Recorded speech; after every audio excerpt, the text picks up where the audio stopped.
여호와께서 여리고 맞은편 요단 강가 모압 평지에서 모세에게 말씀하여 이르시되 이스라엘 자손에게 명령하여 그들이 받은 기업에서 레위인에게 거주할 성읍들을 주게 하고 너희는 또 그 성읍들을 두르고 있는 초장을 레위인에게 주어서 성읍은 그들의 거처가 되게 하고 초장은 그들의 재산인 가축과 짐승들을 둘 곳이 되게 할 것이라. 너희가 레위인에게 줄 성읍들의 들은 성벽에서부터 밖으로 사방 1000규빗이라. 성을 중앙에 두고 성밖 동쪽으로 2000규빗, 남쪽으로 2000규빗, 서쪽으로 2000규빗, 북쪽으로 2000규빗을 측량할지니 이는 그들의 성읍의 들이며 그가 레위인에게 줄 성읍은 살인자들이 피하게 할 도피성으로 6성읍이요 그 외에 42성읍이라. 너희가 레위인에게 모두 48성읍을 주고 그 초장도 함께 주되 너희가 이스라엘 자손의 소유에서 레위인에게 너희가 성읍을 줄 때에 많이 받은 자에게서는 많이 떼어서 주고 적게 받은 자에게서는 적게 떼어 줄 것이라. 각기 받은 기업을 따라서 그 성읍들을 레위인에게 줄지니라. 여호와께서 또 모세에게 말씀하여 이르시되 이스라엘 자손에게 말하여 그들에게 이르라. 너희가 요단강을 건너 가나안 땅에 들어가거든. 너희를 위하여 성읍을 도피성으로 정하여 부지 중에 살인한 자가 그리로 피하게 하라. 이는 너희가 복수할 자에게서 도피하는 성을 삼아 살인자가 회중 앞에 서서 판결을 받기까지 죽지 않게 하기 위함이니라. 너희가 줄 성읍 중에 6을 도피성이 되게 하되 새 성읍은 요단 이쪽에 두고 새 성읍은 가나안 땅에 두어 도피성이 되게 하라. 이 6성읍은 이스라엘 자손과 타국인과 이스라엘 중에 거류하는 자의 도피성이 되리니 부지 중에 살인한 모든 자가 그리로 도피할 수 있으리라. 절 연장으로 사람을 죽이면 그는 살인자니 그 살인자를 반드시 죽일 것이요. 만일 사람을 죽일 만한 돌을 손에 들고 사람을 쳐 죽이면 이는 살인한 자니 그 살인자는 반드시 죽일 것이요. 만일 사람을 죽일 만한 나무 연장을 손에 들고 사람을 쳐 죽이면 그는 살인한 자니 그 살인자는 반드시 죽일 것이니라. 피를 보복하는 자는 그 살인한 자를 자신이 죽일 것이니 그를 만나면 죽일 것이요. 미워하는 까닭 밀쳐 죽이거나 기회를 엿보아 무엇을 던져 죽이거나. 함께 읽습니다.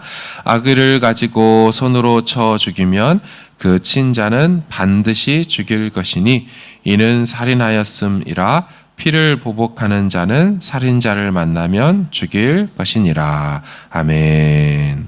이스라엘 12지파 땅 분배를 이제 마쳤습니다. 이제 레위인을 위한 땅 분배의 차례 내용이 되었습니다. 원칙적으로 레위인들은 땅을 기업으로 받지 못하지요. 단지 거주할 공간을 분배받는 것이고요. 생활 거처를 배분받는 것입니다. 그래서 앞에서 12지파들에게는 어떤 표현이 나오냐면 모두 땅을 기업으로 준다라고 표현이 나옵니다. 히브리어 에레츠라는 땅, 랜드가 나와요. 근데 여기서는 레위인들에게는 땅을 받는다는 개념이 없기 때문에 땅 단어가 나오지 않고 성읍, 이르라는 도시를 받는다. 혹은 초장이나 들을 받는다. 이런 표현만 등장합니다. 2절 마지막에 보면 또 그 성읍들을 두르고 있는 초장을 레위인에게 주어서 5절 마지막에도 이는 그들의 성읍의 들이며 이렇게 레위인들이 이제 받을 성읍이 나오는데 총 48개, 48개가 나옵니다. 42개는 일반적으로 레위인들이 거처할 성읍이고요. 나머지 6개는 도피성의 기능을 하면서 레위인들이 거주할 수 있는 성읍입니다. 총 48개 성읍에 레위인들이 얼마씩 거주하면 살 수 있을까요? 혼자 생각해 본 거지만 앞에 보면은 민수기 26장에 생후 1개월 이상 된 남자 레위인들 숫자를 계수한 게 나왔습니다. 그 사람들이 2만 3천 명입니다. 한 달만 지나고 노년에 이르기까지가 2만 3천이 남자예요. 그러니까 반대로 여자를 생각해 보면 생후 1개월부터 노년에 이르는 어르신들 여자는 그렇죠. 한 절반 정도 똑같이 된다고 하면 역시나 2만 3천, 합치면 4만 6천, 조금 더 많으면 한 4만 8천 정도 되죠. 근데 성읍이 몇 개라고 말한다고요? 48개. 그러니까 48개 성읍에 거의 4만 8천이 산다면 각 성읍당 몇 명씩 살게 됩니까? 1000명 정도씩 살게 된다라는 것을 계산할 수 있을 겁니다. 자, 그럼 1000명이 살아야 하는 이 성읍의 크기는 얼마나 할까요? 성경이 말해주고 있지는 않아서 알 수가 없습니다. 다만 성읍 자체 크기는 안 나오지만 성읍에 딸려서 허락한 목초지가 있습니다. 가축과 짐승들이 거할 들이라는 표현의 목초지가 있습니다. 그것의 크기는 분명히 나와 있습니다. 본문 4, 5절을 보시면 성읍 중앙으로부터 그 목초지의 동서남북 사방이 뭐라고 나왔냐면 1000규빗이라고 나옵니다. 1000규빗이면 우리의 미터 단위로 450m입니다. 그러니까 가운데에서 이쪽이 450m고 가운데서 이쪽이 450m면 양 끝을 짜니면 한 900m, 한 1000m 정도가 되는 것이지요. 동서남북 사방으로 해서 가로 전체, 세로 전체 하면 한 성읍에 약 1000평방미터 되는 목초지, 가축과 짐승이 거할 곳도 하나님께서 꼭 집어주면서 이만큼은 너희들이 주어야 한다 이렇게 말씀하셨습니다. 농사를 짓지 않는 레위인들 아니겠습니까? 근데 왜 가축과 짐승이 필요할까요? 가축은 레위인들도 하나님 앞에 나아갈 때 드려야 할 제물로서 가축이 필요했습니다. 또한 역시나 가축이라 하면 양, 소, 염소 등을 말하기 때문에 그들이 먹을 수 있는 정한 동물입니다. 그래서 식용으로도 쓸 수 있고 하나님 앞에 제물로도 바칠 수가 있지요. 그런가 하면 짐승이라는 표현이 나오는데 이 짐승이라는 표현은 부정하여 먹을 수는 없지만 이동시 타고 다닐 낙이나 낙타 등을 의미할 것입니다. 정리하면 한 성읍의 레위인들은 남녀 생후 1개월 이상 된 사람이 한 1000명 단위 정도씩 거주했을 것이고 그 가축과 짐승의 목초지가 최소 한 1000평방미터 정도씩 될 것입니다. 자, 그런 후에 이제 9절 이하부터는 도피성에 대한 말씀이 나옵니다. 도피성, 피난의 도시라는 건데요. 기능하는 이유가 있습니다. 부지 중에 자기도 인지하지 못하던 중에 그만 살인이라는 사건이 일어나 버린 사람들이 피할 수 있는 도시로 만들어 놓은 겁니다. 요단강을 기준으로 해서 동편과 서편에 똑같이 3개씩 주었고요. 북쪽에서부터 남쪽으로 적절한 거리씩 내려오면서 하나, 둘, 3개, 6개가 흩어져 있습니다. 가나안 땅 어디에서라도 도피성이 멀지 않도록 골고루 적당한 거리에 하나님께서 배치해 놓으신 거죠. 오늘 본문을 보면 하나님이 이스라엘을 참 많이 생각해 주시고 배려해 주신다라는 걸 알 수가 있습니다. 10계명 6계명에는 살인하지 말라는 계명이 있습니다. 그래서 살인을 하면 눈에는 눈, 이에는 이라는 원칙에 따라 그도 그냥 죽는 게 맞습니다. 그런데 살인이라 할지라도 의도에 따라서 그 사건을 대하는 것이 달라져야 한다라는 것이 도피성 제도입니다.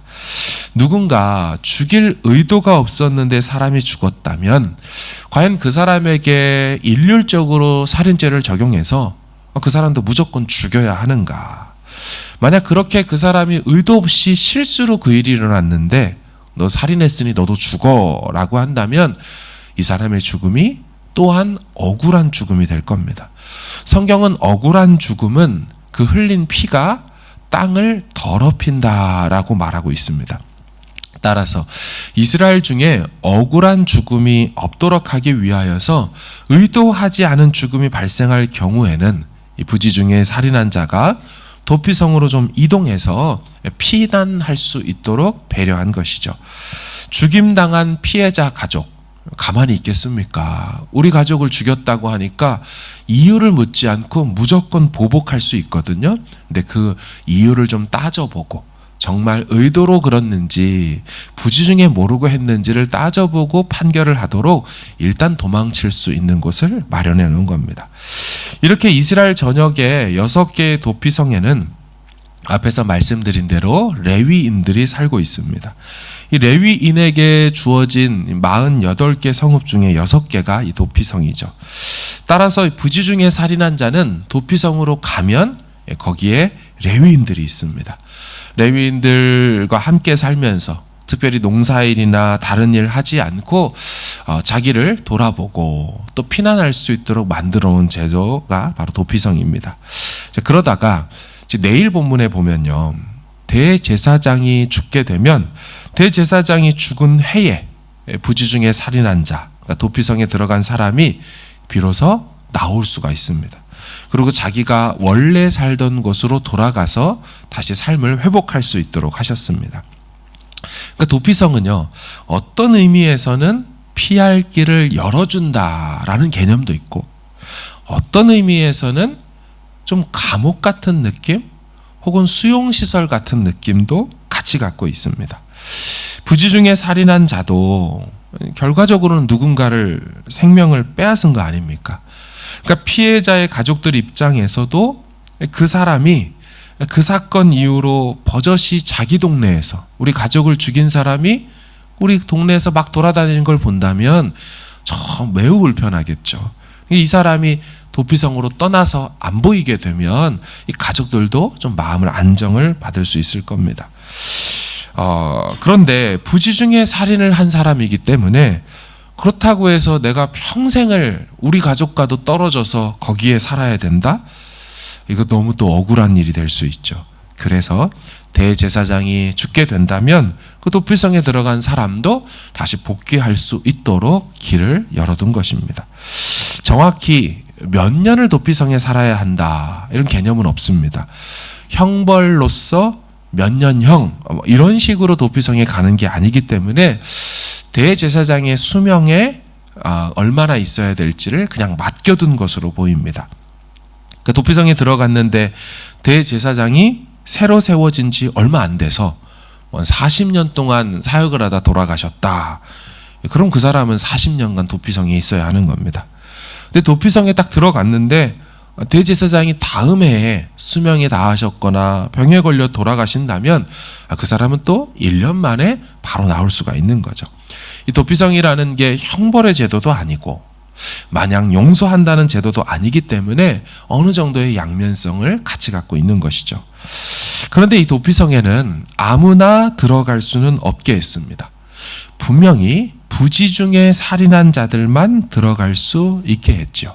그래서 예외 규정이 나옵니다. 못 들어가는 사람. 오늘 본문 16절 이하를 보면 나오는데요. 철 연장으로 사람을 쳐 죽이는 경우 그 사람은 도피성에 들어가면 안 된다. 돌을 들어서 사람을 쳐 죽였다고 해도 안 된다. 나무 연장을 손에 들고 쳐 죽여도 도피성에 들어갈 수 없다. 이런 경우들은 우연이나 이 부지 중에 한 것이 아니죠. 분명히 의도를 가지고 연장, 도구를 들고 사람을 죽였기 때문에 이 사람들은 도피성에 들어갈 수 없다. 그런 살인자는 죽어야 한다는 겁니다. 20절 이하를 보시면요, 또 나옵니다. 미워하는 까닭에 밀쳐 죽이거나, 이건 도구를 쓰진 않았지만 의도가 있죠. 미워해서 밀어서 죽이거나, 기회를 엿보아 무엇을 던져 죽이거나, 악의를 가지고 손으로 쳐 죽이면 그 친자는 반드시 죽일 것이니 이는 살인하였습니다. 미움이나 악의, 이 원한 관계 속의 살인이죠. 기회를 엿보았다, 이 말은 계획하여 살인한 것이죠. 이 모든 것들이 다 죽음을 맞이하게 된다고 합니다. 만약 누군가가 원한 관계 속에서 계획적으로 죽였습니다. 근데 이 사람이 도피성에 가서 버젓이 잘 지내고 있다. 피해자 가족들은 매일을 눈물로 보내야 할 것입니다. 하나님은 이러한 억울한 죽음과 또 공의가 굽어지는 일들을 막게 하기 위하여 도피성 제도를 만들게도 하시지만 거기에 들어갈 수 없도록 하는 말씀도 분명히 해주신 겁니다. 하나님은 당신의 백성들을 참 많이 생각해 주십니다. 레위인들 살 곳도, 그들이 갖고 있는 이 가축과 짐승이 거할 처소인 이 목초지도 다 챙겨주시죠. 다른 12지파들한테 말씀을 따로 해주시면서 너희들이 갖고 있는 그 장소들 내주라고 말합니다. 그런데 내어줄 때도 무조건 내주라고 하는 게 아니라 많이 받았으면 많이 주고 적게 받았으면 적게 주고 이렇게 또 공평하게 비율에 따라서 배정을 해주시죠. 또한 억울한 죽음도 당신의 백성들 가운데 없도록 해주시고 원한 속에서 또한 살지 않도록 도피성을 곳곳에 만들어 놓으셨습니다. 도피성에 잘못 들어가 피신하는 명백한 살인자도 있지 않도록 또 그것도 규정도 만들어 놓으시죠. 이제 하나님이 공의도 세우시고요. 또한 배려하심으로 그 백성들을 또 사랑하셨습니다. 하나님이 이제 당신의 그 약속한 가나안 땅에 백성들을 들여보내기 전에 거기서 어떻게 살아가야 될지를 하나하나 교육하시고 제도를 만드시고 배려와 공의도 또한 세우고 계시는 거죠. 이 하나님께서 우리의 삶에도 똑같이 하신다고 생각합니다. 여전히 우리 삶에 당신의 공의와 또 당신의 사랑으로 대해주시는 것이죠. 여러분, 하나님의 사랑과 공의가 무엇에서 절정을 이룬다고 우리가 배웠습니까? 바로 십자가이지요. 하나님의 공의도 세우면서 얼마나 우리를 사랑하시는지도 같이 나타내 보이는 게 십자가이지요. 그래서 성도들이 이 십자가를 붙들고 살아가야 된다라는 말이 이런 뜻일 겁니다. 하나님은 우리 삶에 억울한 일이 생기지 않도록, 또 우리 삶에 혹 실수가 있다면 또 배려해 주시고 이해해 주시는 사랑으로도 또한 대해 주십니다.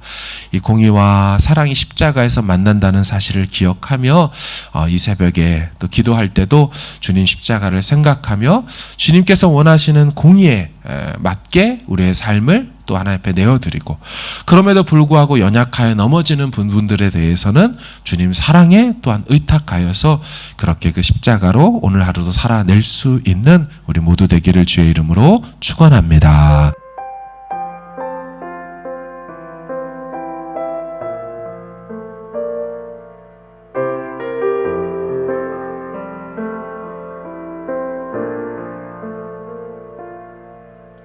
하나님의 부르심에는 후회하심이 없네. 내가 이 자리에 선 것도 주의 부르심이라. 하나님의 부르심에는 결코 실수가 없네. 나를 부르신 하나님의 신실하심을 믿네. 날 부르신 뜻 내 생각보다 크고, 날 향한 계획 나의 지혜로 생각 못하나.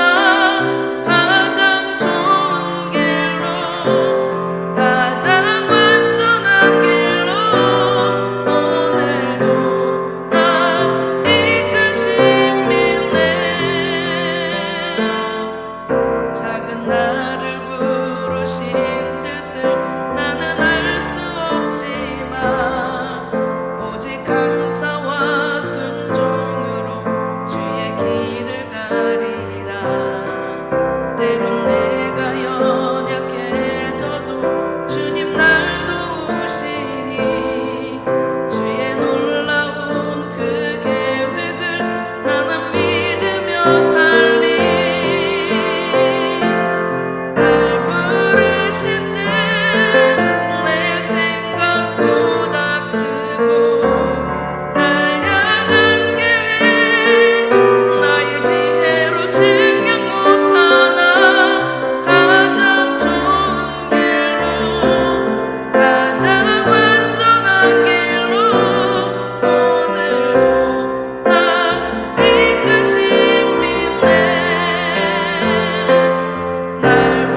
하나님의 부르심에는 후회하심이